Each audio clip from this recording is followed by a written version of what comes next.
Acara ini disponsori oleh pemirsa Tios Ring Bubidangan Nusa Dua, peneraptian kegiatan rutin yang ditingkatkan KRYD taler kelaksanaan ring polsek-polsek jajaran Polres Badung. KRYD kaulengang ring genah-genah ramil miwah sanedangan kepanggih baya utamanya ring margine.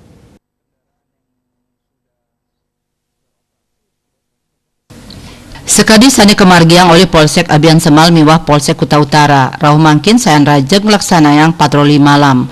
Kasih Humas Polres Badung Ibtu Ketut Sudana KRYD kelaksanayang antuk nambakin gangguan Kamtibmas utamanya pencurian dengan pemberatan utawi curat, pencurian dengan kekerasan curas, miwah pencurian kendaraan bermotor curanmor, ring Sawawangkon Kecamatan Abian Semal. Raris ring Kuta Utara sekadi katahnyane personil gabungan Polsek Kuta Utara, Polres Badung miwah Polda Bali ngelaksanayang patroli ring margi sane kekantenang dengan kriminalitas.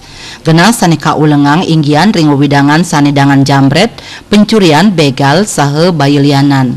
Lianan punika Kapolsek Kuta Utara Kompol Putu Diah Kurniawan dari Ngaptiang, samian bage kramel sideguyub nyokong pemargi KTT G20, melarapan ngerakse ketertiban miwah ketertiban ring widangan suang-suang. Kertanegara Bali Pos Nguningayang.